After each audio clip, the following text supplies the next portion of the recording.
¿Cómo estás? Bien, flaco. Bien, Ricardo. ¿Cómo estás? ¿Cómo están Bien. ustedes? Todavía soy flaco, me podés decir flaco. Sí, te A pesar, dije. a Bueno, pesar de lo la primero, cuarentena, a pesar de la cuarentena todavía estoy flaco. y lo primero que salió fue flaco. Yo,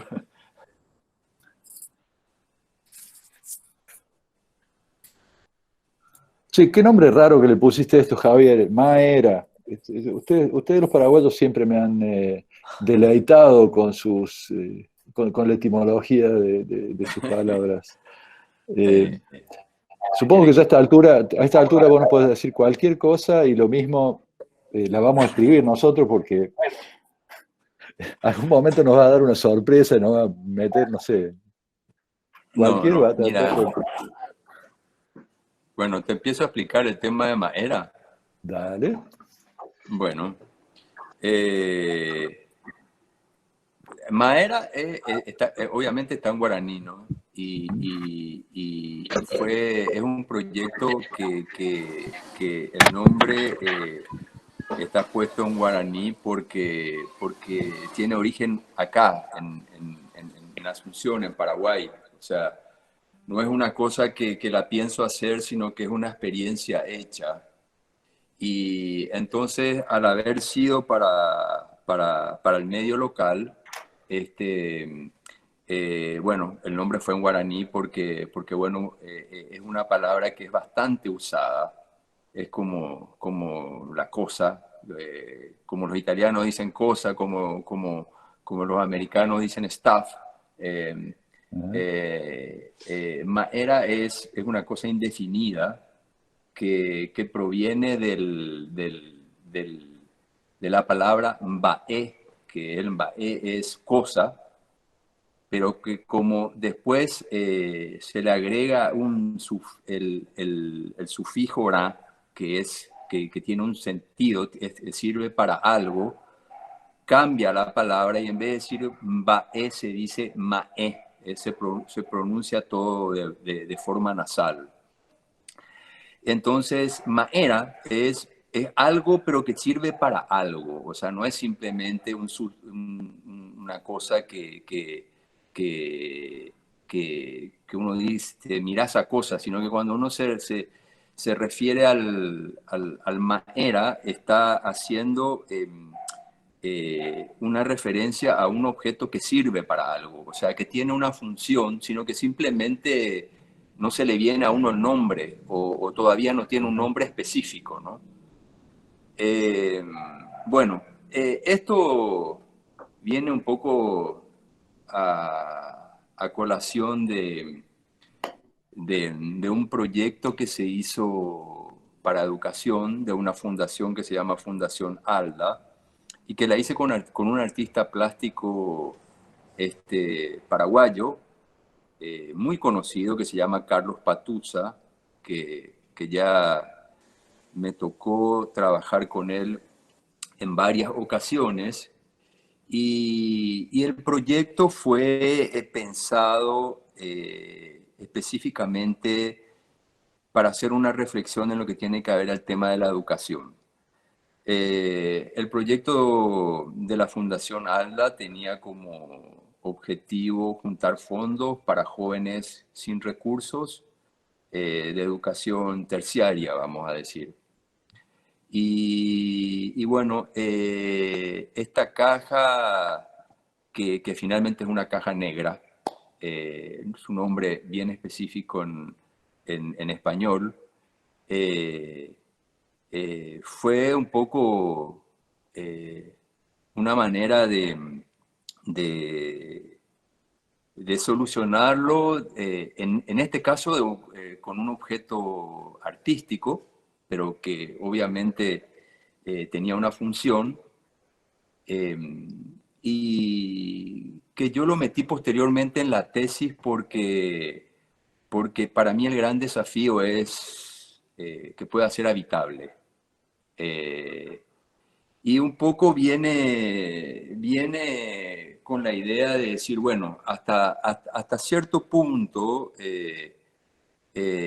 yo como arquitecto puedo teorizar y puedo puedo escaparme un poco con ciertos pensamientos y a partir de cierto punto, nada, tengo que proponer un proyecto arquitectónico, porque o si no ocurre esta cosa que hablabas en la última conversación con Angelo, al cual les escuché muy atentamente, y con la cual dice Angelo que empiezan las deformaciones, ¿no? Empezamos a deformarnos y empezamos a volvernos filósofos, o empezamos ahora a volvernos todos científicos, médicos, biólogos, infectólogos, ¿no? Un fenómeno de múltiples abstracciones, ¿no? Y que lo metí en la tesis con el nombre de la crisis de la imaginación, ¿no? Este, ¿Y por qué le pusiste la crisis de la imaginación? Digo, hasta ahora te venía siguiendo lógicamente, digamos. A más bueno, B más C. Pero yo, de repente aparece la crisis de la imaginación en ese subtítulo. ¿Por qué?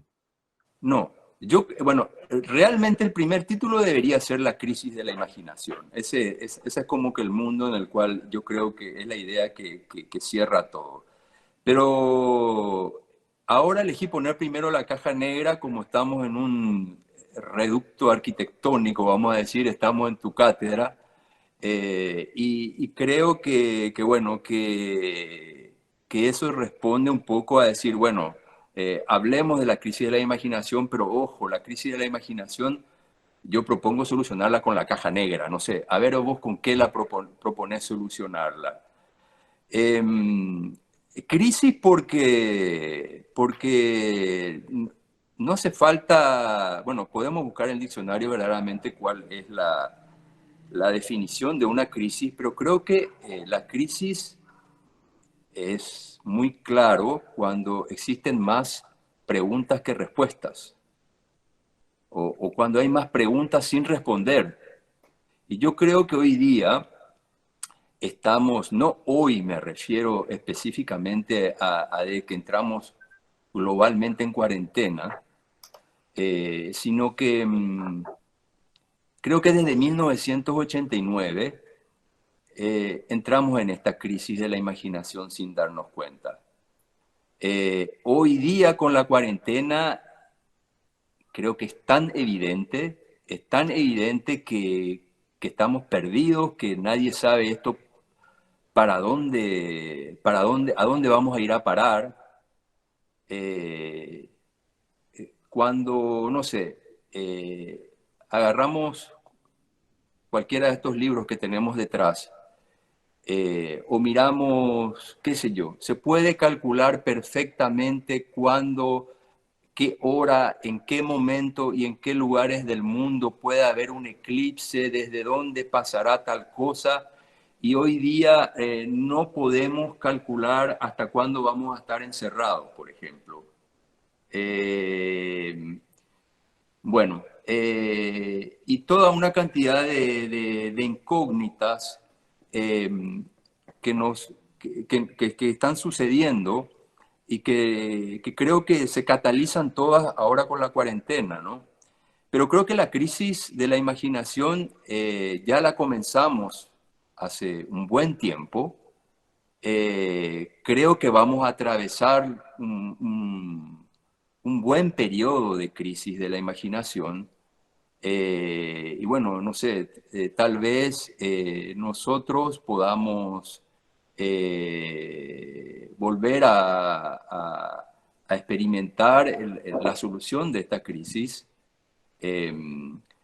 eh, o seguramente otras generaciones tendrán que encargarse de solucionarla, ¿no?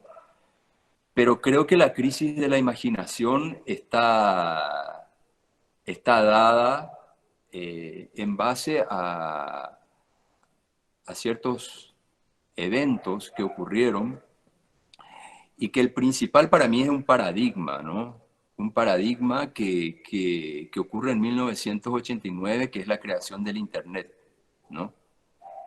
Y que hoy día mismo nos podríamos preguntar si es que toda esta crisis sanitaria que estamos teniendo cómo sería sin Internet, por ejemplo. Y cuánto de esta crisis hubiese sido tal cual como es, o cuánto de esta crisis está exagerada por Internet, vamos a decir, o se vuelve mayor crisis, porque resulta ser que, bueno, las cantidades de dudas y de problemas que nos está poniendo Internet hasta ahora no están pudiendo ser, no están pudiendo ser controladas. Y hay otras maravillas, como por ejemplo la que estemos todos conectados ahora. O sea, existen, de hecho, una enorme cantidad de beneficios que estamos teniendo. Estamos pudiendo seguir enseñando, nos estamos pudiendo comunicar entre todos, estamos pudiendo aprender más, pero, pero realmente en otros aspectos estamos metidos en muchos problemas por, por, por culpa de Internet. Sin embargo, no sé qué pensás, ¿no? Pero en realidad la tecnología en general, en toda la historia de la humanidad, me parece que a nosotros nos gusta echarle la culpa a los instrumentos, a las tecnologías, cuando en realidad las tecnologías son totalmente, o deberían ser neutrales. Pensá en Einstein, o sea, Einstein, sus descubrimientos evidentemente podrían haber llevado a grandes cosas, pero también llevaron a la bomba atómica. Internet es lo que nosotros hacemos de última. Si bien Internet yo no creo que sea tan pasivo y tan neutral, ¿no? Porque en realidad Internet sirve para terminar de conocernos, juntando nuestros datos y tomar decisiones cada vez más rápido por nosotros, etcétera, etcétera. Pero sí, me parece muy bueno eso que yo nunca lo había pensado a un comienzo de esta crisis de la que hablas, radicada en ese momento de la aparición de Internet. Pero yo no sé, crisis por otra parte es una palabra también riquísima para los orientales, crisis oportunidad. Es decir, Sí, que o sea, la, tenemos que aclarar que crisis no quiere decir falta de imaginación. la- O sea, no existe. la- Crisis quieren decir más, como dije, más preguntas y más interrogantes que soluciones. la- Pero no quiere decir carencia o falta de imaginación. Eh, el tema que tocaste anteriormente, que existieron otras revoluciones, la revolución industrial específicamente, que es la que está un poco así impulsada por la tecnología, ¿no? Pero fíjate que justamente hablábamos antes de ayer con Salvador Rueda y un poco esta tesis, eh, el trabajo de tesis a mí y el tema de la caja negra tiene que ver con una cantidad de inquietudes que me transmitió Salvador, de que desde hace como 4 o 5 años estoy trabajando muy cerca con él. Em, y justamente me comentaba que una de los aspectos que en su guía metodológica está faltando y que hace falta desarrollar es el tema de la cultura digital aplicado al tema del desarrollo urbano, ¿no? Entonces, fíjate un poco que estas revoluciones tecnológicas nunca fueron revoluciones de tecnología, pero ninguna de estas tecnologías tocaron la inteligencia del hombre, o sea, tocaron la mente del hombre. hasta ahora. Bueno, Internet lo que hace la inteligencia artificial Sí. justamente se llama inteligencia artificial y justamente lo que hace es meterse ahí en ese punto, ¿verdad? En el tema de la Ujú. mente. O sea, la imaginación es un proceso mental bastante complejo, ¿verdad? Que hoy día está como que bastante influenciado o operado a través de un alimento que es la inteligencia artificial, ¿no? O sea, en este momento se está mezclando bastante lo que vendría a ser el sistema que un individuo eh, opera online y de la manera que opera offline, vamos a decir. Eh, entonces, en ese sentido, esta revolución, la revolución de la inteligencia artificial, es mucho más complicada que las revoluciones anteriores, ¿no? Eran como que las revoluciones interiores fueron como que el hombre era como un observador en los acontecimientos. Ahora la revolución se ha puesto adentro del hombre, ¿no? O sea, en la propia mente, en la propia forma de pensar del hombre, ¿no? De cómo piensa, en la genealogía, como explicaba Angelo la otra vez. La genealogía es justamente ahí donde es el origen de las ideas, ¿no? Mm. Pero te llevo de nuevo a lo que dijiste al principio, Javier, Ujú, sobre nuestros instrumentos, nuestros modos más naturales de expresión, es decir, como arquitectos al menos, para no caer en pseudo filósofos, pseudo ujú, escritores, pseudos. ujú. Y me gustó mucho eso. Eh, ¿Por qué no nos contás un poco, aprovechando que estás hablando de la caja negra, digo, para ilustrar también quizás algunos de quienes lo están viendo, no conocen el proyecto, yo lo conozco por mi cercanía a vos, pero Ujú, yo tengo unas imágenes ujú. de esos proyectos. Si te parece, yo comparto la pantalla y me gustaría que lo cuentes abiertamente, como lo contarías en una conferencia, si querés. Y después retomamos, o si salta algo en el medio, lo Claro. charlamos. Pero voy a compartir la pantalla. Bueno, bueno, nace justamente de ahí de donde uno empieza a encontrar problemas en, o, o interrogantes en todas las cosas que uno venía haciendo, ¿no?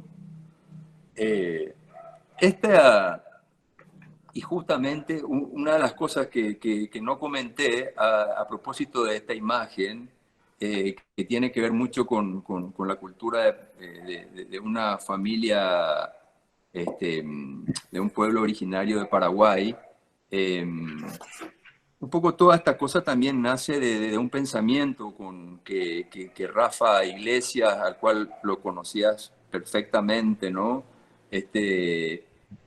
Había una frase que él la repetía mucho y sabes que nos visitó mucho y charlamos mucho con él, en donde él dice que aquí la historia es breve, que somos más geográficos que históricos, ¿no?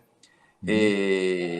Cuando los paraguayos solemos referirnos a las cosas, siempre tratamos de encontrarle también un nombre en guaraní y eso no es simplemente poético, ¿no? Sino que hay veces que realmente le encontramos un significado mucho más profundo. Eh, y tiene que ver un poco con este tema de que realmente, si Rafa decía que... Hay algo que yo no estoy de acuerdo con esta frase de Rafa, que dice que acá la historia es breve. Justamente ahí está la clave, ¿verdad? Porque yo no sé si Rafa se refería a que la historia acá es breve, porque generalmente la historia, esto te invitaría a que lo charlemos después para no mezclar tanto, tiene que ver un poco con la educación, ya que todo este proyecto se basa y reflexiona bastante en la educación. Acá la historia es breve, yo no estoy de acuerdo con eso, que acá la historia es breve, decía, porque este, generalmente educamos a que la historia comienza con la llegada de los españoles, o la historia de la arquitectura, eh, en los libros de historia de la arquitectura latinoamericana comienza con la colonia o con todas las ciudades que empezaron a construir los españoles, ¿no? Mientras tanto, sabemos que la historia no es breve. La historia comienza hace 12.000 años cuando los pueblos originarios empiezan a poblar toda nuestra región, ¿no? esa es una cuestión que nosotros no la podemos obviar, eh, porque, bueno, tenemos la lengua y tenemos toda la geografía, o bastante geografía, que está nombrada en un idioma, en este caso guaraní. Y los paraguayos tenemos esta forma de entender el significado de la geografía, creo que con mucha mayor ventaja que otros. Es ahí cuando también Ángelo se refería, que le preguntaba un poco a Solano algunas cosas de algunos nombres, por ejemplo, cuando él toca el tema de Añangabaú, que es ahí en el centro de San Paulo, ¿verdad? Añangabaú, que básicamente es un nombre tupí, pero como sabemos que la familia tupí guaraní eran una misma, que se dividieron. Realmente para nosotros en guaraní es bastante familiar entender que es Añangabaú, y que no solamente Añangabaú es un nombre puesto en un idioma nativo, ¿no? Entonces es ahí donde yo no estoy de acuerdo que acá la historia es breve, porque la historia ya comienza para nosotros con esto, 12.000 años antes que lleguen los españoles. Y, este, y entonces yo no diría que nosotros somos geográficos, ¿no? Yo diría que nosotros no es que somos menos históricos, somos súper geográficos, ¿no? Entonces de ahí viene un poco esta imagen, ¿no? Si pasás a la siguiente, que ya no recuerdo que estaba, es esta, que es una imagen de un fotógrafo italiano, antropólogo, que hizo un trabajo de un registro increíble, especialmente en la zona del Chaco paraguayo, y que sacó esta fotografía que básicamente también para mí es bastante significativa de cuál es el paisaje en Paraguay, y que tiene que ver justamente con el nombre Paraguay, ¿no? Que quiere decir agua que va al mar, ¿no? Entonces, esta imagen un poco no solamente es representativa del punto de vista biofísico, sino que también poéticamente el nombre de Paraguay es, es, encuentra una imagen perfecta, ¿no? Y el nombre sigue siendo también geográfico, ¿no? O sea, tiene que ver con elementos de la geografía, agua que va al mar, ¿no? Después, no sé si tenemos otra imagen, Flaco, o María, no sé quiénes están. No, a mí me dejaron a cargo de esto, por lo menos. A vos te dejaron a cargo de esto. Y bueno, para venir a esta, que es la caja negra, que un poco tiene que ver un poco con todo el pensamiento, con toda una cantidad de información, que tiene mucho que ver con las cajas negras que conocemos como dispositivo de seguridad de registro de los vuelos de los aviones, ¿verdad? Pero que significa un poco, bueno, el centro que se ve ahí tiene que ver un poco con mi casa, con mi estudio, y un poco el resto es toda otra cantidad de información que está alrededor. Este dibujo ahora tenía que ver mucho con esto de quedarte en casa, ¿no? Y la siguiente responde un poco a este dibujo. Son toda la enorme cantidad de proyectos construidos y no construidos que uno lo va haciendo. Se pueden ver pequeños croquis rojos que van subrayando el croquis, la matriz original, un poco para ir mostrando que toda esta maraña, esta caja negra, está hecho con una cantidad de información, y está hecho con toda una colección de proyectos construidos y no construidos que son los que vinimos haciendo, ¿no? En todos estos proyectos que vinimos haciendo, yo encontré en cierto momento me pasó sin darme cuenta un proyecto particular, ¿no? Que es el proyecto de la Casa Oscura. El proyecto de la Casa Oscura es, y creo que está en otra imagen para que la gente pueda recordar, es un proyecto que hicimos para una directora de cine, y creo que este proyecto es bastante interesante, aunque haya sido uno de los proyectos de menor presupuesto que hayamos hecho, ¿verdad? Porque básicamente, como muchos otros, este fue un proyecto que se contó con muy poco presupuesto. Para la obra que se ve ahí había $20.000. Este, entonces,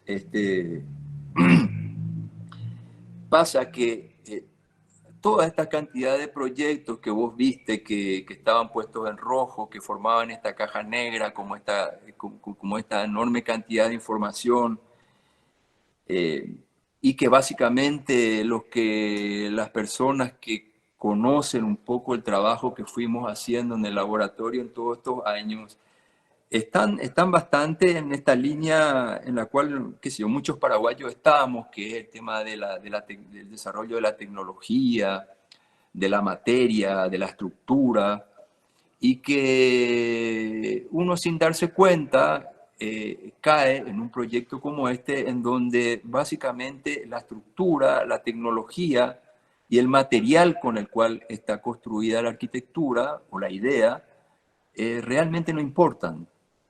No importan, o sea, lo importante, y que podemos ver en la siguiente imagen, lo importante de esta obra o de este trabajo es básicamente el trabajo que hicimos con la luz, que es justamente lo antimaterial, lo antiestructural, ¿no? En esta imagen podemos ver cómo el paisaje entró dentro de la casa de manera totalmente invertida, porque esta caja negra no es solamente la caja negra que conocemos de los aviones. Esta se llama la casa oscura, ¿no? La caja negra para mí resultaba un poco fuerte poner para una vivienda. Eh, ya tenía una connotación muy de artefacto, muy frío el tema de la caja negra, por eso lo llamamos casa oscura. Pero la caja negra también se aplica al tema de la cámara estenopeica, ¿verdad? Que es el concepto básico de la cámara fotográfica, ¿no? Así que desde el punto de vista de una caja negra no es solamente una memoria, un disco duro, digamos, hoy en términos informáticos, sino que también es esto, ¿no? Es un trabajo de sensibilidad, es un trabajo de imagen, es un trabajo de una cuestión que tiene que ver más con la imaginación que con una información literal, ¿no? Ajá, No sé si te queda otra imagen fijo. más que mostrar. Esto Bueno, y ya esta es la experiencia de esta caja negra que habíamos hecho acá, en donde sí, era una caja, a todos los grupos se le habían dado un lienzo de 1 por 1, y nosotros pedimos hacer un volumen de 1 por 1, que es ese que se ve ahí a la izquierda, y que tiene un pequeño orificio, que es el estenopo. Estaba ubicado detrás de aquella ventana en el Cabildo del Centro de Asunción, y esto que se ve a la izquierda era la imagen urbana que daba a través de las rejas.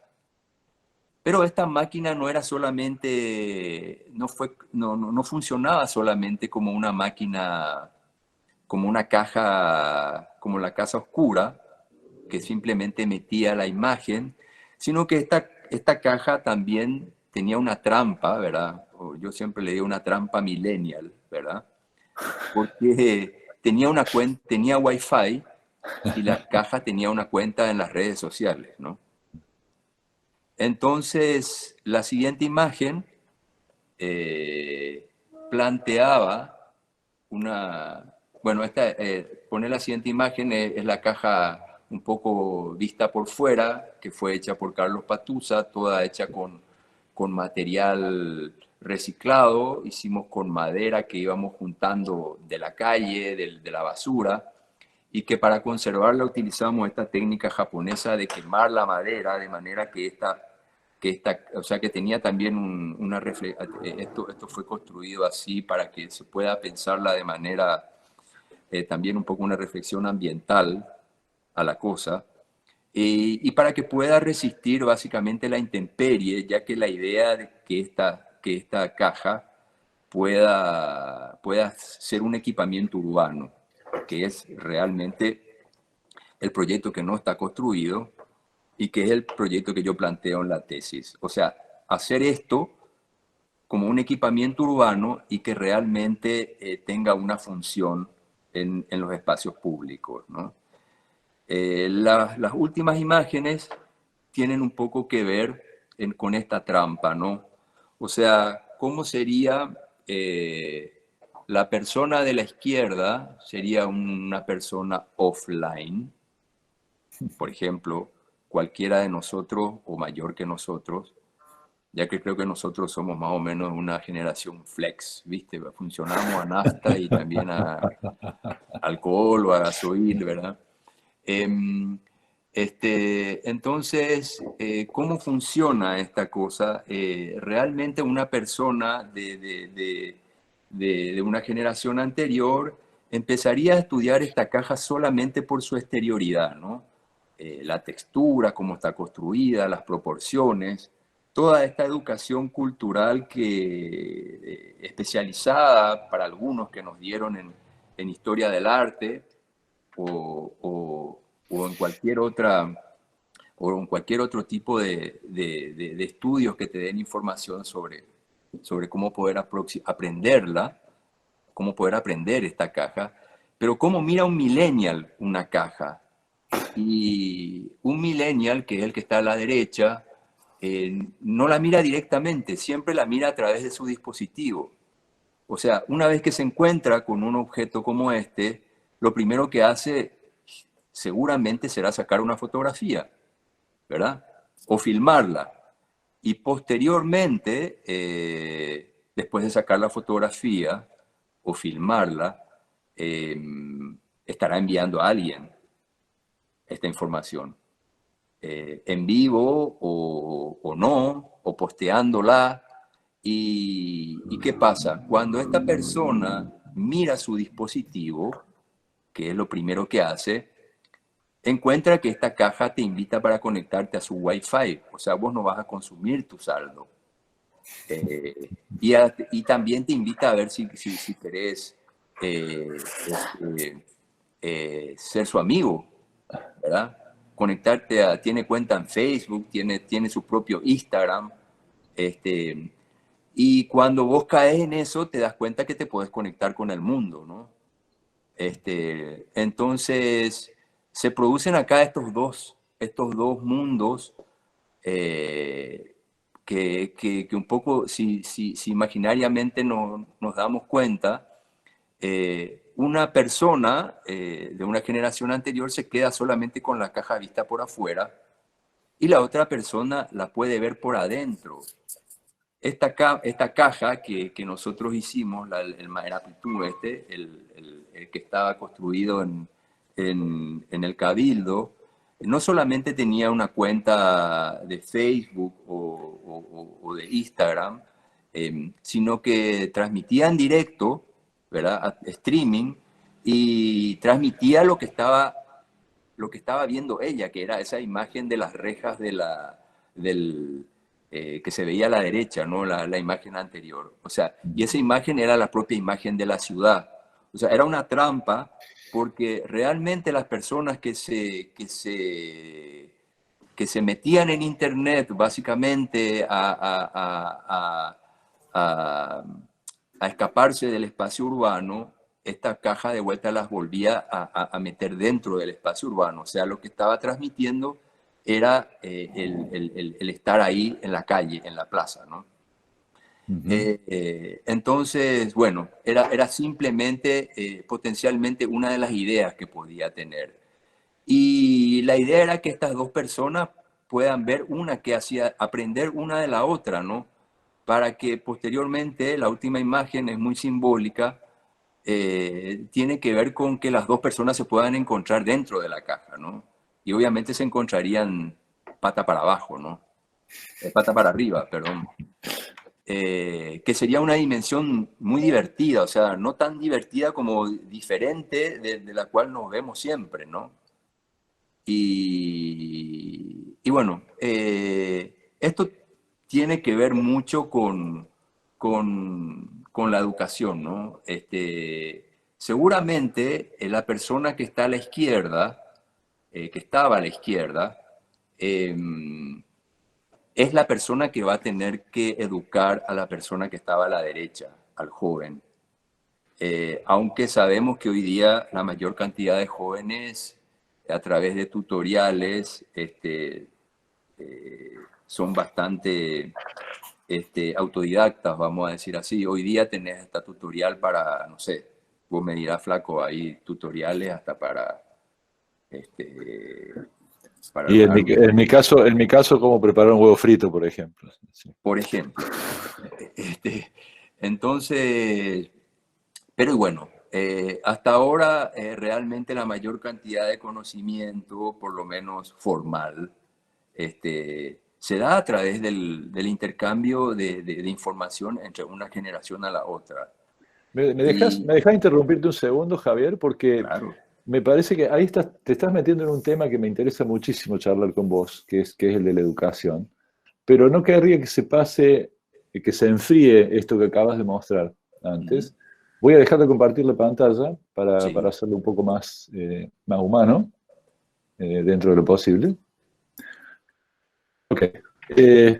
Se me abrieron varias preguntas con respecto a esto. Si bien yo ya conocía la casa, no conocía la instalación esta, eh, y creo, me parece haberte lo dicho ya, pero la caja, la casa, perdón, la casa con este efecto de vieja cámara, eh, y creo que vos también lo dijiste en algún momento, fue una bisagra, un pivote en lo que hacen en tu estudio. Es decir, si hay alguien, o si hay un grupo de arquitectos reconocido en todo el mundo por su vinculación, familiaridad, capacidad expresiva y demás, en su vínculo con lo material, con las estructuras y con lo físico, con lo táctil, con lo material, siempre han sido ustedes. O sea, y tu estudio realmente a la cabeza de todo esto que, bueno, nada, creo que desde ahí, desde esos tiempos nos conocimos muchos y ustedes han sido referentes en ese sentido. El hecho de pasar a dejar de poner en un primer plano justamente lo material, la estructura, la expresividad, etcétera, para llegar a la desmaterialización que implica, vos recién decías, algo menos material que la luz, es cierto, es manipular cosas, es una cuestión mucho más fenomenológica que técnica constructiva seguramente. Eh, y esto no lo tome como la famosa pregunta del periodista, ¿y ustedes de ahora en adelante van a hacer esto? No se trata de eso. Simplemente es una cierta curiosidad, porque muchas veces me pregunté, me lo pregunté desde hace mucho tiempo, cuando alguien ya tiene tan afianzada y tan bien llevada una cierta práctica, como es el caso de ustedes, eh, no hay momentos en los que sentías que, che, bueno, pero ¿y ahora con qué sigo? ¿Cómo me puedo seguir superando? Porque en realidad esto excede, me parece que llega un momento en el que excede lo que uno mismo quiere decir para ya empezar a decir un poco más porque la gente espera un poco más de eso. La gente espera que el próximo proyecto que muestre Javier tenga apoyos más locos que los que tenía el anterior, tenga hazañas estructurales o constructivas más fascinantes que el anterior, etcétera, etcétera. Y esto lo planteo en el caso tuyo, pero podríamos llevarlo a otros campos, digamos, pero en el caso de ustedes que estaban tan asociados, que están tan asociados a un modo de hacer y de expresarse, o sea, de poner, de plantear su opinión en lo que hacen a partir de esas herramientas, de esas habilidades tremendas que tienen. ¿Cómo encaja esto? ¿Cómo encaja esto de repente decir, che, para, volvamos a algo que no tiene, que no se basa sobre la materialidad? Volvamos a algo a una obra o un proyecto en el que no lo puedo contar desde ahí, porque no tendría sentido que lo cuente desde ahí. Bueno, yo creo que una cosa es lo que uno le gusta hacer y sabe hacer, ¿no? Eh, y otra cosa, y a eso inmediatamente viene una cuestión autocrítica, ¿no? O sea, siempre me vienen esta frase de Octavio Paz como que para ser moderno una de las primeras condiciones es es que uno debe ser autocrítico, ¿no? Es, es preguntarnos si realmente lo que estamos haciendo realmente sirve.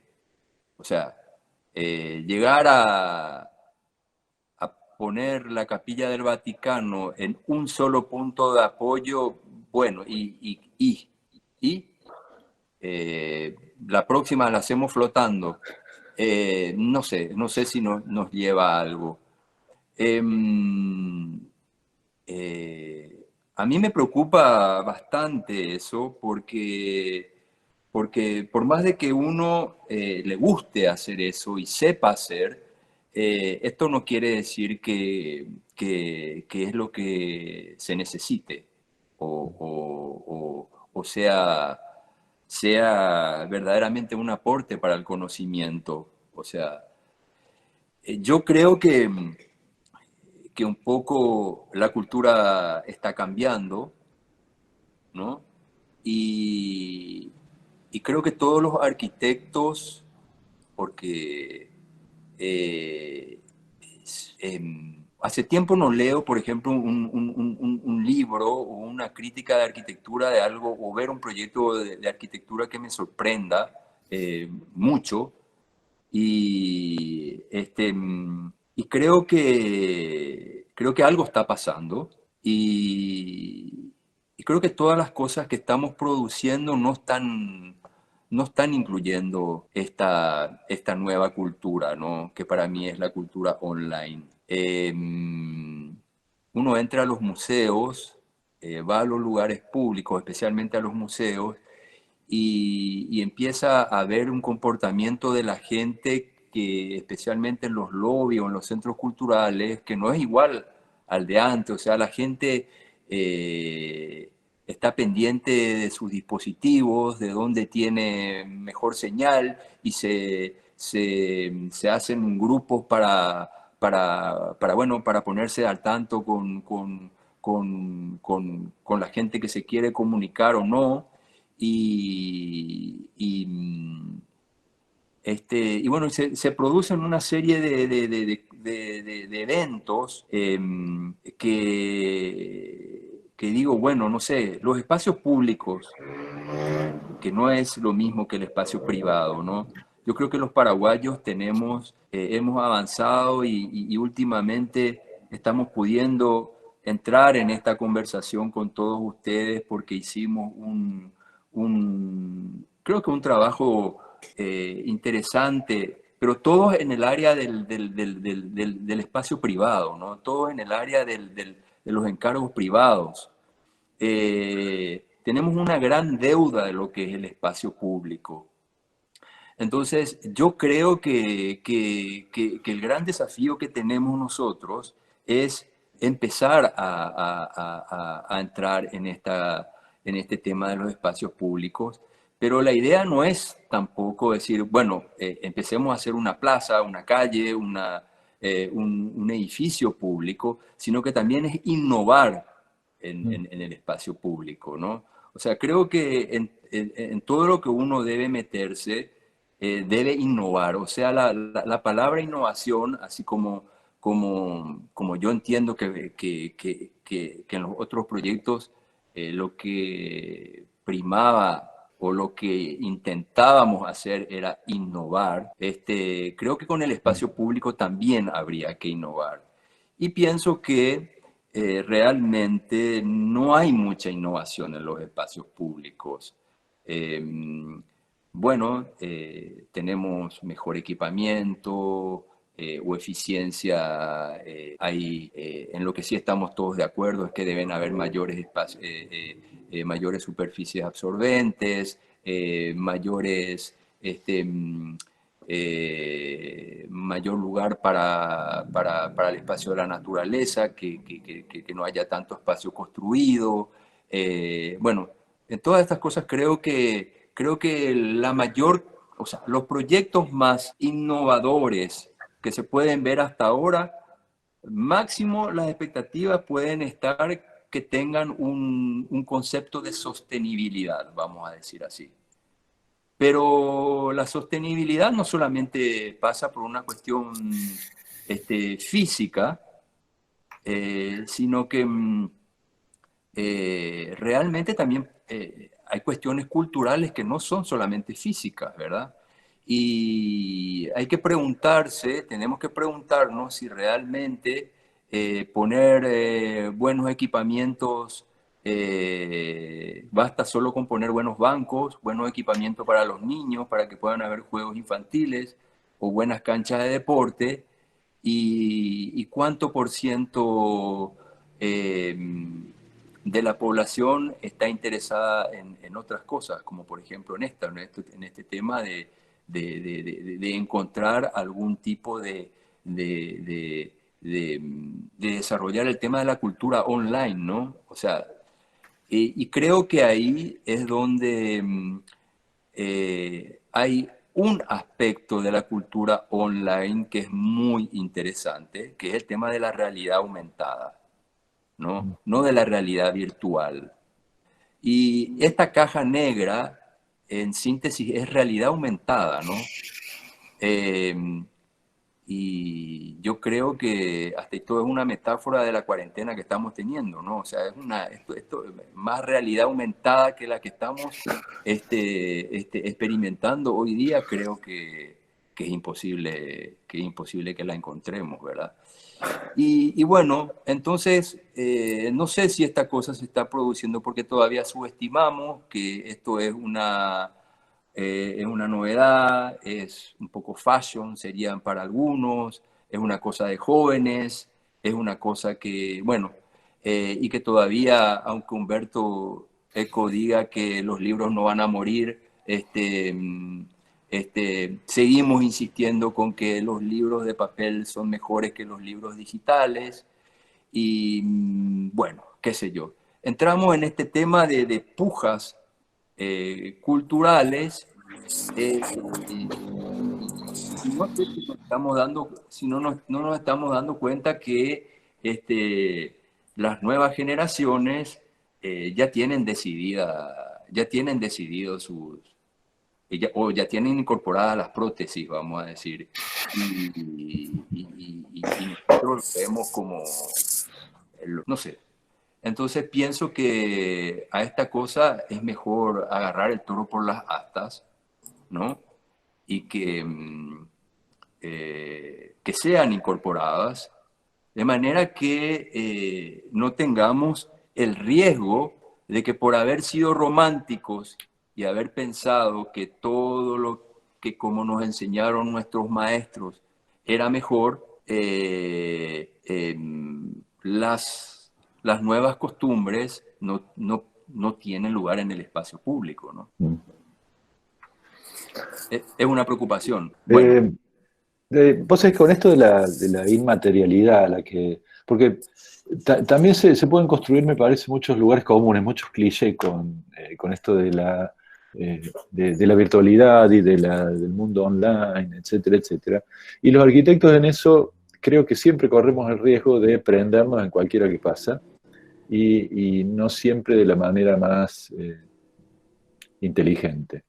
Eh, yo creo que, y coincido con vos, en el hecho de que debemos ser conscientes, muy conscientes, que la situación alrededor nuestra es distinta, es muy distinta de los años en los que estudiamos, hace 30 y pico, nosotros. Es muy distinta de hace 15 años, donde en Internet y virtualidad y demás todavía no eran tan masivos a lo que es hoy. Y es muy distinta hoy con este cachetazo que nos pegó la biología, ¿no? Cachetazo que nos pegó la Tierra para hacernos acordar que también somos animales que seguimos caminando como bípedos acá arriba. Pero también pensaba, mientras vos contabas esto, que esa literalidad o esos lugares comunes de muchas de las arquitecturas supuestamente de vanguardia contemporáneas, hablan de una cierta representación de la inmaterialidad, pero a partir de elementos que son absolutamente banales y comunes, como pensar que un edificio, piensen, no sé, pero probablemente muchos lo hayan visto, pero el Apple Center de Foster, el gran círculo esta nave espacial, hecha toda de cristal y súper ecológica y demás, donde el gran problema que tiene en este momento es la demanda de los empleados porque se pegan la cabeza contra los vidrios todo el tiempo, porque aparentemente la desmaterialización o la virtualización de los espacios arquitectónicos implicaría una inexistencia de materiales físicos concretos, tradicionales, que sean táctiles, que sean visuales, que tengan sombra, que tengan espesor, que tengan olor. Y yo creo que toda esta redada hacia una supuesta inmaterialidad en la arquitectura corre ese riesgo de que en realidad todavía no tenemos, o sea, si bien la realidad aumentada, coincido con vos, creo que es una cosa maravillosa, muchas de las herramientas que tenemos a mano hoy en día pueden trascender, sobre todo en la comunicación. Todavía no hay herramientas que hagan que yo pueda ir al baño virtualmente o que yo pueda dormir virtualmente todavía, ¿no? Quizás dormir sí, pero ir al baño va a ser bastante más complicado, comer ni hablar. Entonces, digo, en el fondo, y yo creo que por eso la arquitectura de alguna manera siempre fue tan conservadora entre las artes, porque como seres biológicos tenemos miles de años en la Tierra con las mismas necesidades. Es decir, yo voy al baño hoy de la misma manera que iba un Homo sapiens, ¿no? Entonces, esa contradicción entre lo físico necesario, material, y una virtualidad que la arquitectura hoy todavía no tiene herramientas para manejar, porque son herramientas intermedias de las que disponemos, no herramientas finales para la construcción. Me parece que probablemente, al menos para mí, la pregunta de lo que contabas vos, porque me fascina particularmente el tema, me encanta poderlo escuchar de vos, y también me deja un montón de dudas en ese sentido. No sé, estoy tirando una pregunta, no estoy tirando ninguna afirmación ni respuesta. Creo que tendríamos que acordar que ni el mundo material es imposible que desaparezca. Prescindir del mundo material es imposible. Ahora, que uno prime sobre el otro, seguramente ocurrirá, ¿no? Seguramente el virtual con el tiempo tendrá mayor participación, pero el escenario y el dispositivo y la materia y el irse y el desplazarse de un lado al otro es una cuestión que va a ser imposible que no ocurra, ¿verdad? Pero una cuestión, un tema así que mientras podamos acordar eso, creo que los arquitectos tenemos que siempre estar preocupados o siempre tenemos que estar tranquilos que siempre vamos a tener cosas para construir, ¿no? Por otro lado, tocaste un tema que para mí es muy sensible, es muy importante, que es el tema, bueno, no sé, hablaste de un edificio súper ecológico, por ejemplo, ¿verdad? O sea, vendido como claro, súper ecológico. O sea, ¿cuál es un edificio súper ecológico? O sea, un edificio que está certificado LEED hoy. O sea, ese es el tema de las especializaciones, ¿no? Que creo que es otro de los problemas de la crisis de la imaginación, ¿no? Mm. El mundo tiene cada vez tan información, este Big Data que estamos que- del cual hablamos, ¿verdad? Eh, eh, que únicamente bueno, se ha decidido que realmente tenemos que ser todos especialistas para poder abarcar esta cosa, ¿verdad? Justamente Angelo se refería en la última conferencia contigo que un poco el trabajo de un arquitecto es un poco vibrar, él decía, vibrar entre todas las disciplinas y no entrar a profundizar en una, porque si no empieza a ser una deformación para terminar finalmente haciendo arquitectura, ¿no? Y yo creo que de eso es una cuestión que eh, no estamos yendo, ¿verdad? El tema de las especializaciones, ¿verdad? Vos te darás cuenta que hoy día para tener un encargo y sobre todo encargos importantes, este, te piden una lista de especialistas de la cual vos solo, por más de que seas una persona muy capaz, no podrías acceder por sí solo, porque necesitas una enorme cantidad de especialistas. Pero no sé si te piden un especialista creativo. El creativo nunca es un especialista. Entonces, los proyectos terminan por ser una especie de proyectos inteligentes, digamos, eh, y realmente no ponen completamente un hincapié en lo que vendría a ser un especialista creativo. O sea, ningún trabajo exige que haya un nivel de creatividad. Cómo, cómo, ¿Cómo ponemos eso? ¿Verdad? Tiene que haber un especialista en una cantidad de instalaciones técnicas, un especialista hasta en todo ambiental, un especialista en toda una cantidad de rubros, ¿no? Y esto creo que es un problema porque es un problema es el problema entre ser abstracto o ser figurativo, ¿no? Esto que hablaba Angelo la otra vez es ser figurativo. Ser figurativo es poder vibrar para poder tener todo el cuadro con la casita, el árbol, la montaña, no el especialista, que es básicamente el cuadro de Malevich, que es el cuadrado negro sobre fondo blanco, ¿no? O sea, hoy día de repente queremos hablar del COVID-19 y todos nos ponemos de especialistas, ¿no? Y hablamos solamente de la molécula y nos metemos todos en un microscopio, ¿no? Se ve por todos lados el enemigo, que es que está hecho en 3D, en una cantidad de versiones, ¿no? Que es una imagen y una realidad de una abstracción total, ¿verdad? De cómo lo ve un científico, ¿verdad? Pero realmente no nos damos cuenta que alrededor hay un mundo que se está cayendo, que se cae, se desarma por todos lados, que son, por ejemplo, los barrios populares que empiezan a tener hambre, que no hay trabajo, que acá el sistema no funciona como funcionan en otros, las políticas públicas en otros países, ¿verdad? Y entonces es ahí donde se vuelve abstracta la cosa, ¿no? Hoy día creo que estamos siendo totalmente abstractos, ¿no? O sea, estamos viendo totalmente y exclusivamente el tema de la salud, ¿verdad? Y bueno, decimos, vamos a dejar de ser abstractos para ser figurativos cuando solucionemos esto, ¿verdad?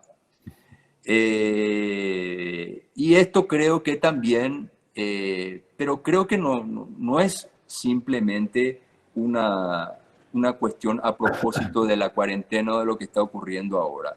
Es una cuestión que creo que supera, que es la crisis de la imaginación, la que yo te estoy diciendo, ¿verdad? O sea, no hay una forma de poder, la crisis de la imaginación es la imposibilidad de poder ver, de poder tener un panorama figurativo, ¿no? De todas las cosas a la vez, ¿no? de solamente tener un panorama de especialistas, ¿verdad? Y, y yo creo que eso es algo que no sé, creo que es lo que tenemos que aprender a manejar. Y creo que es uno de los grandes problemas. Y eso se repite en la educación de la arquitectura, ¿no? Ahí quería llegar. Sí, Hace poco te escuché decir algunas cosas súper interesantes sobre tu postura frente a la educación y la arquitectura. Me gustaría que las repitas acá para abrirlas. sí. Bueno, pienso que la arquitectura la enseñamos totalmente al revés. Ya nos enseñaron al revés arquitectura a nosotros, en el sentido que pretendemos que un alumno de primer año pueda apoyar una viga sobre un pilar, cuestiones básicas, para poder armar la estructura básica, poner un techo y un piso, y un alumno todavía no sabe dibujar una viga o un pilar, no sabe cuánto resiste una viga y un pilar dependiendo del material que sea, porque recién esto está aprendiendo en otras cátedras, ¿no? En cátedras que realmente les enseñan qué es el ladrillo, qué es el hormigón, qué es bueno, la capacidad de los materiales. En otras asignaturas le enseñan a dibujar la representación. Y mientras tanto nosotros los metemos a hacer ya proyectos desde primer año, ¿verdad? Y nos quejamos que no saben representar, que no saben cómo apoyar una viga con un pilar, que no saben elegir. Y entonces, en algunos casos, por lo menos nosotros, que somos bastante matéricos y estructurales, esas son nuestras quejas, y, y entonces, ¿qué le ponemos a hacer? Le ponemos a hacer cajitas blancas con cartones, composición de formas o juegos creativos, lúdicos, eh, a ser totalmente abstractos de entrada.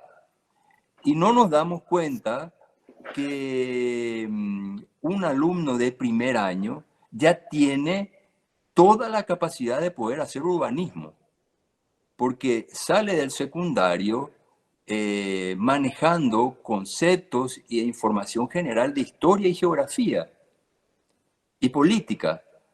Y urbanismo es eso, ¿no? Es historia, geografía, políticas, y un estudiante lee perfectamente un mapa. Es más, no hace falta que sea un estudiante de arquitectura, estoy hablando de un estudiante secundario. Una persona, a ver, hoy día con Internet, para que veamos la revolución que hace Internet, hace que todos nos manejemos y lleguemos a ciertos lugares a través de Google Maps. Hoy día todo el mundo lee un mapa, todo el mundo lee un mapa urbano. O sea, hay un entrenamiento natural que son la materia y la base para poder hacer urbanismo, ¿no? O sea, cualquiera lee un mapa de una ciudad y no cualquiera puede leer el plano de una casa para hacer. Y cualquiera sabe un poco más de historia, de geografía de una ciudad que historia de la arquitectura, ¿no? Historia y geografía general, ¿no? Y cualquiera sabe mucho más que política y ordenanzas y normativas de su ciudad que específicas de la construcción de planos y normas municipales, ¿no?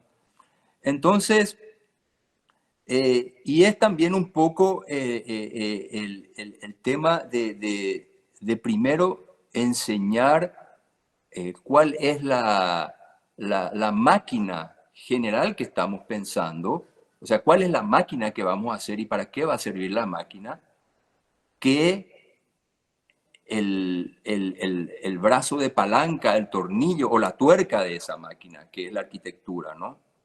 Y hacemos al revés, o sea, primero somos abstractos, enseñamos a diseñar la tuerca, enseñamos la arquitectura, Y en los últimos años, ahí recién decimos, ¿sabes qué? Esta arquitectura, esta tuerca que vinimos diseñando todos estos años, ahora tenemos que ponerla o pensar que esto tiene que estar en una máquina. Entonces, no sé, no sé si esto es pensar como el huevo o la gallina, cuál vino primero, ¿no? Pero para mí, sin duda, primero hay que estudiar la ciudad y después hay que estudiar la arquitectura. Y otra vez, al final, terminamos, hasta y todo en los cursos de especialización, estudiando solamente entre arquitectos, que para mí es otro problema. Y yo pienso que en los últimos años de arquitectura hay que abrirlo, ¿verdad? En los últimos años de arquitectura realmente hay que estudiar y hay que abrirlo con otras disciplinas, ¿verdad? Hay que poder estudiarlo con un economista, con un publicista, con un sociólogo, con el que sea. Porque entre arquitectos un poco nos gusta escuchar lo que vamos a decir. Y estamos dando vueltas siempre sobre el mismo tema, ¿no? Esto hace que hoy día sea muy evidente que realmente los arquitectos no seamos muy convidados a participar en las mesas de reuniones, ¿no? Y así tenemos sorprendentemente outsiders, como por ejemplo Salvador Rueda, que en mi caso realmente me sorprendió y me creo que agrega muchos perfiles mucho más interesantes que los clásicos urbanistas formados desde la arquitectura, ¿no? Y creo que así también hay otros jefes de desarrollo urbano en otros países, como creo que también en Nueva York es una mujer la que está al frente de todo esto, que no precisamente son arquitectos, ¿no?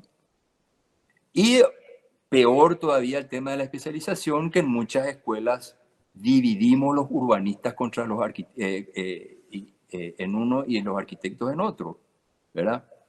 Y hoy día tenemos no solamente este problema de la educación, de qué se enseña primero, si arquitectura o urbanismo, sino que tenemos los especialistas urbanistas, ¿no? Que posteriormente, cuando todos tenemos que empujar y acordar para construir cosas en las ciudades, encontramos una gran resistencia, ¿verdad? Porque básicamente los arquitectos diseñamos solamente objetos, ¿verdad? Que apenas tienen que ver con su entorno inmediato, y no pensamos y somos subestimados porque no pensamos en cosas mucho más esenciales y profundas, como por ejemplo pueden ser la ciudad. Este para mí es un gran problema instalado. A mí me quedó clarísimo. Espero que todos lo hayan entendido también de esa manera, o mejor inclusive, pero el hecho de, la analogía que hiciste con la máquina y la tuerca me parece clarísima, que durante 3 o 4 años de la carrera estemos trabajando sobre tuercas, arandelas, tornillos y demás, y todavía no sepamos para qué, o qué sentido va a tener esa máquina que vamos a construir. Me parece fundamental. Evidentemente suena un poco utópico dentro de las estructuras académicas actuales, pero me parece que tampoco es tan imposible de irlo ensayando. También comparto con vos que la especialización de la que hablabas primero en la obra y ahora en la escuela hace a que la transdisciplina que estás pidiendo para los últimos años, en la que se incorporen otros, cosa que coincido y me parece súper interesante, sea ya complicada como transdisciplina dentro mismo de la profesión, dentro mismo de nuestra disciplina, quien enseña instalaciones o enseña arquitectura legal o enseña estructuras o demás, ni hablar la mala reputación que parece que tiene urbanismo dentro de tu escuela, que piensan de que cada uno está diseñando un modelo. Es decir, que lo peor de todo esto es que parece que les estamos, o estamos tratando de construir arquitectos que aprendan a hacer 5 tipos de tuercas distintos sin saber todavía cuál es la máquina, y que lleguen al final y se vayan sin saber cuál es la máquina, pensando en que a lo mejor eran 5 o 6 máquinas las que había que armar. Cuando en realidad lo que tenemos por delante me parece que es una cosa muy clara, muy común, que es trabajar para un mejor hábitat para la gente, sin ninguna duda. Entonces, todo el resto queda difuminado o fragmentado en las versiones parciales de la cosa, ¿no? En esto, o sea, comparto, Javier, y por otra parte me encantó que lo contaras porque te lo había escuchado y ahora escucharlo de nuevo me reforzó un poco más. Me parece una mirada más que interesante para las escuelas y para lo que se nos viene también de las escuelas, ¿no? Yo no quiero abusar mucho Sí, más creo que ya de tu vamos por las 2 tiempo. horas.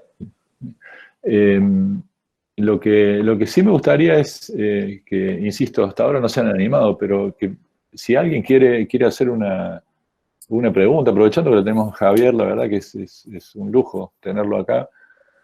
Si alguien quiere aprovechar para hacer alguna pregunta, simplemente abre el micrófono, ponga su cámara si quiere y la puede hacer como si estuviéramos en una charla. Estamos en una charla, pero digo, como si estuviéramos en un auditorio, en un taller de la Facu, y que comente o que tire alguna inquietud que le parezca o algo que esté en desacuerdo con lo que se dijo o en acuerdo y quiera agregarle algo más. Parece que no soy muy convocatorio para este tipo de cosas, Javi. No.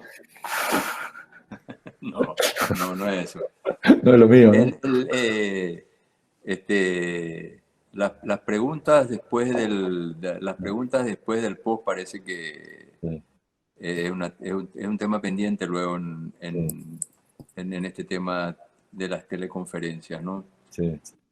Porque, bueno, nosotros nos estamos dando cuenta, ¿verdad? Pero seguramente hay una enorme cantidad de preguntas y comentarios que estarán también circulando en el grupo. Mm, Así que, bueno, este es el mundo claro.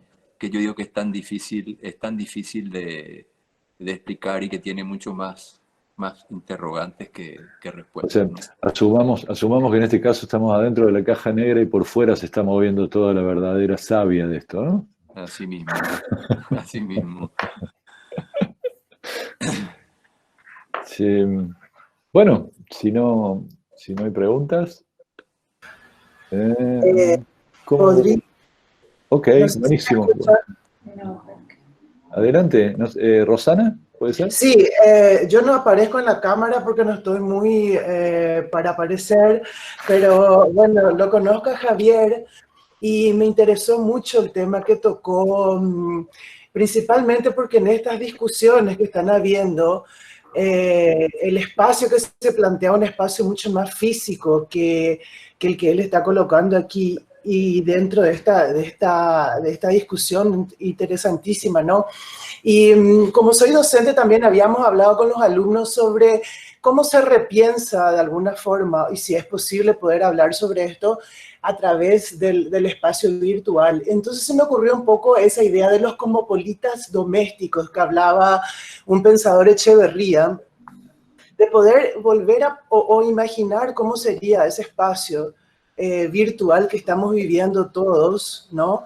Y sin también la necesidad de la polémica de entrar a pensar muy filosóficamente, pero me interesó mucho de poder colocar en pauta este momento, esta idea de lo virtual como posibilidad de pensar un otro espacio que es evidente, ¿no? O sea, antes se pensaba esto y cuando él lo coloca uno dice, qué locura, hablaba desde el teléfono, desde una conexión a internet muy tímida todavía, cuando hoy el espacio es totalmente así, ¿no? Y donde tal vez incluso nuestras propias conexiones a este tipo de encuentros es de alguna forma bastante escenográfico y bastante artificial, pero que podría ser también repensado como una especie de espacio arquitectónico virtual, ¿no? O como una especie de caja negra. Bueno, era más una reflexión la que quería colocar aquí. Y bueno, un saludo a los dos. Gracias. Gracias a vos, Rosana. Muy interesante. Muy interesante. Sí, Rosana es súper... Rosana vive en Brasilia, ¿no? Es docente en Brasilia. Y hay una cuestión también muy importante, o sea, algo que me viene a la cabeza cuando ella comenta un poco esto. Pero si nosotros este espacio virtual solamente creemos que es una cuestión que está a cargo de la tecnología, nosotros vamos a quedarnos sin trabajo, Ricardo. O sea que si queremos seguir sobreviviendo, más vale que le encontremos a esto una vuelta, porque si no, bueno, nos vamos a una casa de electrodomésticos y compramos la arquitectura, ¿no? Y yo creo que, bueno... No, pero nos quedan por proyectar. A eso sí me resisto, ¿no? Nos quedan por proyectar la escenografía que van a aparecer siempre a todas las cámaras, aunque también eso obviamente que va a ser virtual. Bueno, parece que alguien estaba queriendo entrar en la... Sí, hay un chat, ahí en el chat apareció Leandro, ¿puede ser? Sí, estoy acá. Leandro, te escuchamos. Sí, también un poco como lo anterior, no estoy presentable, pero bueno. No, solamente, bueno, agradecer esta conversación que están teniendo, muy interesante. No conocía a Javier Corbalán, sí su obra, pero no personalmente, y me parece unas reflexiones muy ricas. Y tal vez un poco una reflexión que ayer escuchaba también en otra de estas videoconferencias, que hablan un poco de lo público y lo privado, que tal vez deberíamos empezar a hablar de algún espacio intermedio, algún gradiente que haya entre lo público y lo privado. Y tal vez otra cosa que se me ocurría como de muchas veces dejar de pensar como arquitectos y empezar a pensarnos como parte de la sociedad. Creo que eso siempre nos pasa de hablarnos entre arquitectos, y por eso tal vez no somos escuchados, porque nos creemos como que no estamos dentro de la sociedad. Pero un poco eso, lo de hablar de esos espacios intermedios que por ahí son necesarios, y más en estos momentos, por ahí nos damos cuenta. Sí, Leandro, me parece buenísimas las dos reflexiones. Si me permitís, Javier, hago un comentario sobre lo primero que dijo Leandro, en cuanto a la aparición de un nuevo espacio intermedio, o algo así, entre el público y el privado, al que supuestamente estamos más habituados a reconocer. Yo sigo bastante a Byung-Chul Han como pensador contemporáneo, si quiere. Y en realidad uno de sus ataques más frontales en prácticamente todos sus ensayos es a que en realidad el espacio privado desapareció hace mucho tiempo, mucho más allá de que nosotros como arquitectos, de acuerdo a nuestra concepción de lo que es un espacio, o sea, una dimensión física fácilmente definible por ancho, alto y altura, la concepción del espacio privado desaparece desde el momento en que ya las redes están absolutamente metidas en toda nuestra vida y nosotros navegamos por esas redes, sabiéndolo o no, conscientemente o inconscientemente. Es decir que me parece que la pregunta dentro de este ámbito de la virtualidad o de los medios que avanzan bastante más rápido de los que uno puede llegar a asimilarlo, está en cómo recuperar el privado, o sea, el ambiente privado o el ser yo y el tener determinados límites, lo que Han dice, la negatividad necesaria. Es decir, como seres humanos, si pasamos a ser figuras transparentes dentro de este mare magnum de medios y se nos acaba la posibilidad de poderlo limitar, poderlo franquear en algún determinado momento, pasa a ser un gran problema. Y pasa a ser un gran problema para la definición del hombre como tal, del ser humano como tal. Por eso, quizás acá la pregunta excede un poco a los, o al menos, no sé si excede, pero realmente creo que pone en jaque al concepto de espacio público y espacio privado que manejamos como arquitectos. Nosotros en las escuelas, en los últimos tiempos, el espacio público pasó a ser un cliché de casi como la ecología. O sea, quien dice espacio público dice ecología, bueno, ya tiene 4 puntos arriba. Yo no creo tanto en eso, sinceramente. Defiendo muchísimo el espacio público, defiendo muchísimo los umbrales entre el espacio público, pero cuando estamos hablando de realizaciones físicas, concretas, de lo que yo puedo hacer como arquitecto para esa realidad, que es una realidad específica, mucho más allá de lo universal de que estamos hablando, es siempre específica lo que uno puede hacer dentro de su proyecto, más o menos chance de acuerdo al proyecto que tenga por delante. Y la otra cosa que decía es que también nombró Gerardo es el carácter de endógeno de la arquitectura, que mientras los arquitectos sigamos hablando y haciendo para arquitectos, evidentemente vamos a ser cada vez más prescindibles ante la sociedad, para la sociedad. Eso lo vengo sosteniendo hace mucho tiempo. Me parece que eso debería habernos preocupado hace 30 o 40 años para no llegar al punto en que llegamos hoy. En definitiva, esto de tener un eco, es como cuando uno va a pedir un consejo. Uno va a pedir un consejo muchas veces porque lo que quiere es que le reaseguren lo que ya había pensado. Cuando uno va a mostrar una obra de arquitectura a colegas, en realidad lo que busca es la reafirmación de lo que está haciendo. Y por eso también es una posición cómoda, es una posición mucho más cómoda esa que la de irla a exponer adelante de una junta de médicos o de dentistas, digamos, ¿no? Lo que empobrece, y evidentemente todo endogamia termina empobreciendo y matando las células originales. Pero bueno, no me quiero ir.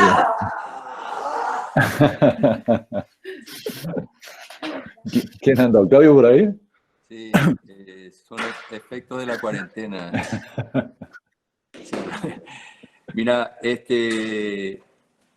yo justamente este tema, por fin conseguí, insistí tanto en este tema de poder hacer un curso abierto que por fin la universidad en este caso la Universidad Católica me habilitó un, un apoyo, vamos a decir así, y sin saber todavía cómo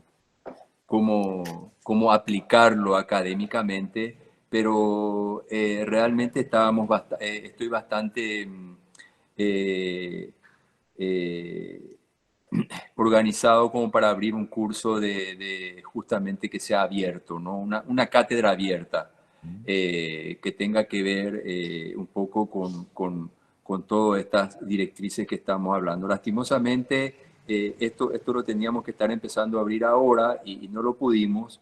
Y tenía un poco también la función de tener como workshop, construir la primera super manzana en Asunción, ¿no? Que es un trabajo urbanístico de ciudad que obviamente tiene que ver un poco con la relación que estamos teniendo con Salvador, el apoyo de él que es muy importante, pero que pienso que sería imposible poder hacerlo solo entre arquitectos o solo con las facultades de arquitectura. O sea, sería torpe. O sea, sería un resultado torpe, vamos a decir así. Creo que para realmente construir un proyecto urbano, vamos a decir, sobre el centro histórico de Asunción, que un poco tiene que ver con la cátedra abierta, y construir una primera supermanzana única y exclusivamente se puede dar a través de una cátedra abierta. Y que tal vez lo más conflictivo de todo, desde el punto de vista académico, es que no solamente debería estar abierto para gente con grado universitario, ¿no? Porque hay mucha gente que no tiene grado universitario y que sabemos que que tiene conocimientos y que es mucho más hábil en cuestiones bueno, por ejemplo, de organizaciones vecinales y de toda una cantidad de cosas que van un poco fuera del ámbito erudito o del ámbito científico, ¿no? Entonces, todas esas dimensiones son imposibles de abarcarlas si uno no piensa en una cátedra abierta, ¿no? Y bueno, pero nosotros seguimos, no nosotros digo, la mayoría, seguimos pensando que una ciudad la vamos a solucionar solamente con, con, con historias, con modelos internacionales, con libros que tenemos detrás nuestros en la biblioteca. Y hay una cuestión, hay todo un mundo que no está documentado, que nosotros somos incapaces de poder leerlo, ¿no? Y nada. esa es la cuestión. Sí, no sabía esto de que me dijiste de la cátedra abierta, me parece buenísimo. Sí, Ojalá ya que ojalá que lo puedas retomar. estaba totalmente encaminada y esta cosa, bueno, nos sorprendió. Te cuento, yo estaba, como sabes, todos tenemos amigos médicos y uno tiene informaciones que van y vienen. Cuando a mí me llega la información de que en 5 o en 6 días íbamos a parar totalmente, apenas me doy cuenta, fueron 6 minutos. O sea, cuando yo estaba, me acuerdo que le estaba pasando a Luis Elgue y a Solano Benítez un mensaje que decimos, che, tenemos que estar preparados porque en 6 días parece que para todo. No sé, no tardó 15 minutos que sacaron un decreto y ya estaba todo parado. Ahora estamos viendo la forma de poder abrir esta cátedra abierta a través de esta dinámica, pero se está haciendo difícil, ¿no? Porque la idea de interacción era mucho mayor, era el desafío bastante grande, ya traer a gente de diferentes áreas. Pero bueno, estamos con el equipo tratando de poder rearmar esta cosa porque esto viene para largo, ¿no? Y realmente no queremos desaprovechar esta oportunidad. Bueno, te deseo lo mejor de las suertes en eso. Gracias, Fran. Gracias. Y Gracias. contá como siempre para lo que quieras, para lo que sea. Ahora sí, me parece que llegamos al momento de cierre. Agradeciéndote infinitamente tu tiempo, tu predisposición y habernos regalado esta charla. Espero que nos veamos pronto de nuevo físicamente y nos podamos abrazar, porque la verdad es que nos gusta abrazarnos. Bueno. Y seguiremos charlando de eso que empezamos a hablar antes en privado sobre las bibliotecas que tenemos atrás, si te parece. Me parece una muy linda idea. Yo le sumaría una copa de vino, Claro, ya es la hora. Claro. Ya es la hora.